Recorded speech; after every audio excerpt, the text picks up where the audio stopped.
Okay guys, nagbabalik tayo, Duterte para sa Pilipinas. So, panoorin natin yung sinabi ni dating Yusek Alcantara na isa sa mga sangkot sa flood control na wala siyang ugnayan kay Bong Revilla. So, para sa akin, hindi naman talaga part si Bong Revilla nun sa kitaan about sa flood control. Talagang kailangan lang gawin yan kasi alam naman natin na ang Rimulya at ang Revilla ay medyo magkatunggalian sa Cavite. So at yung mga anak ng Revilla at yung nanay na Revilla, hindi yan bumoto sa impeachment ni VP Sara. So alam niyo na kung bakit pinipilit nilang idawit si Senator Bong Revilla. Diba? Ganun lang kasi yun. Alam natin yung mga puro politika lang yan. Diba? Kaya pinipilit na lang idawit si Senator Bong Revilla para mas may madawit pa ng mga senador na active ngayon na nakaupo sa flood control para pagdating ng impeachment, pag kinasuhan nila, posibleng mawalan ng boto o mabawasan ng boto si VP Sara. So tara, panuloy natin yung yung kanyang sinabi. Ibinunyag ng state witness na si Henry Alcantara na wala siyang personal dealings o direktang ugnayan kay dating Senator Bong Revilla Jr. kaugnay ng umano'y maanumalyang flood control project sa Bulacan. Inamin din niya na umaabot sa 1.8 bilyong piso ang na-deliver niya kay dating DPWH Undersecretary Roberto Bernardo habang umaabot naman sa 800 milyong piso ang pinakamalaking na-deliver niya kay dating Congressman Zaldico. Si Margaret Gonzalez magbabalita. Sumalang sa Sanligan Bayan si dating DPWH Bulacan District Engineer Henry Alcantara bilang state witness laban kina dating Senador Bong Revilla Jr., Bryce Hernandez at iba pang akusado. Kaugnay ito ng pagdinig sa kanilang apela na makapagpiyansa sa kasong malversation kaugnay ng umanay Ghost Flood Control Project sa Pandi, Bulacan. Sa cross-examination, sumentro ang testimonya ni Alcantara kay dating DPWH Undersecretary Roberto Bernardo. Ayon kay Alcantara, si Bernardo ang tumulong sa kanya na makapasok bilang district engineer sa Bulacan. Sinabi rin niyang nagbibigay siya ng listahan ng mga proyekto kay Bernardo. Ang bigayan umano ng kickback ay nangyayari kapag nailabas na ang mga proyekto sa General Appropriations Act o GAA. Nasa 20 hanggang 3% umano ang napupunta sa proponents, habang 3% naman ang napupunta sa mga kontratista. Ayon kay Alcantara, si Bernardo umano ang nagbigay ng ganitong instruksyon ng hatian. Matagal na rin umano itong umiiral na sistema. Nabunyag din sa pagdinig na si Bernardo umano ang tila naghahanap ng mga interesadong proponent na magpupondo sa mga proyekto. Tinatayang 15 beses umanong nag-deliver ng pera sa Alcantara kay Bernardo. Umaabot umano sa 1.7 billion pesos hanggang 1.8 billion ang kabuang halaga nito. Ang perang ito'y napupunta umano sa mga kontratista na nagbibigay ng advance payment para sa proyekto. Sa mga transaction ng Alcantara, nasa 1.5 hanggang 2% umano ang kanyang kinikita sa kickback scheme.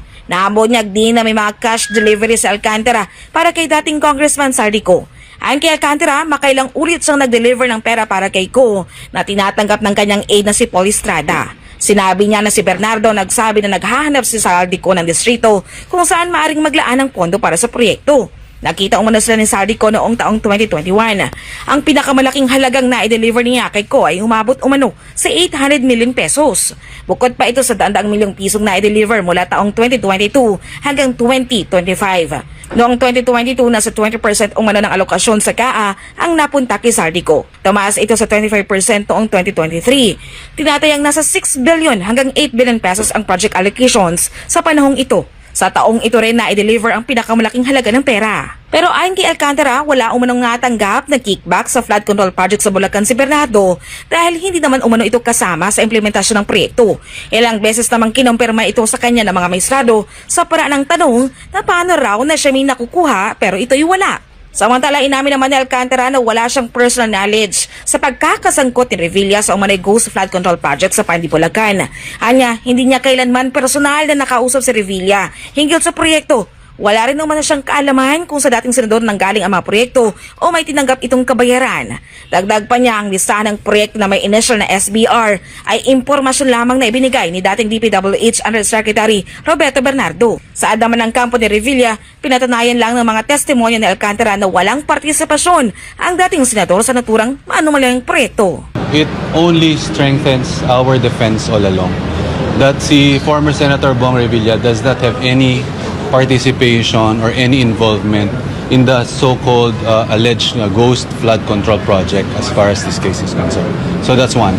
Number two, pagdating dun sa mga sinasabi na may annotation daw dun na SBR prop, kung napakinggan nyo ng masinsinan yung pagtatanong kanina, it appears that he only instructed his aide, I think by the name of Engineer Carlo Rivera, kung di ako nagkakamali, to put in that particular note or remark doon sa listahan.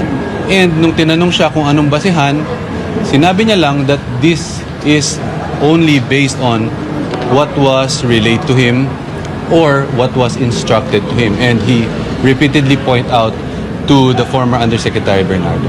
Sa susunod na linggo, magpapatuloy ang pagdinig ng Sandigan Bayan kaugnay ng bail plea ng mga akusado. So yun, para sa akin, kahit naman ako, bilang isang mamamayan, hindi ako naniniwalang sangkot si Bong Revilla. Talagang pinipilit lang talaga nilang, alam mo naman ang Revilla, talagang pinipilit lang talaga nilang idiin si Bong Revilla kabayaran sa hindi nila pagsuporta sa impeachment ni BP Sara. So, sa madaling salita, hindi pumirma yung dalawang mambabatas na noon nakaupo noong time ng impeachment ni BP Sara noong nakaraang taon. So, dalawang hindi pumirma doon. So, yun yung kabayaran. At isa pa, alam natin ang Cavite, talagang Revilla, Remulla.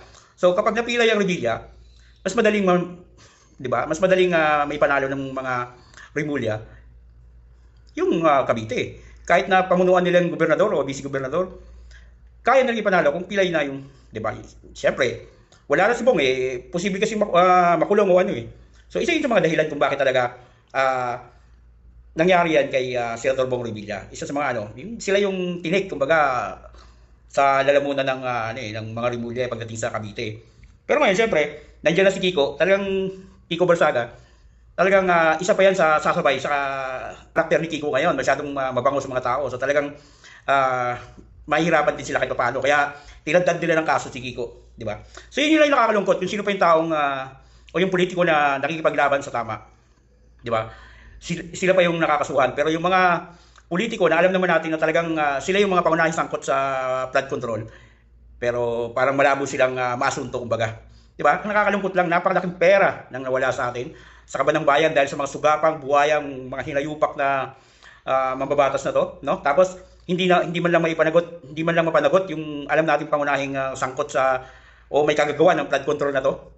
Kumbaga, huwag tayong manahimik sa mga ganitong pangyayari dahil hindi biro yung nawala sa kaban ng bayan. No, kailangan tayong mag-ingay, gumawa ng kahit anong video para may parating natin na dapat kasuhan si Tambaluslos. Ganun lang kasimple yun. So, para sa Duterte Pilipinas, peace.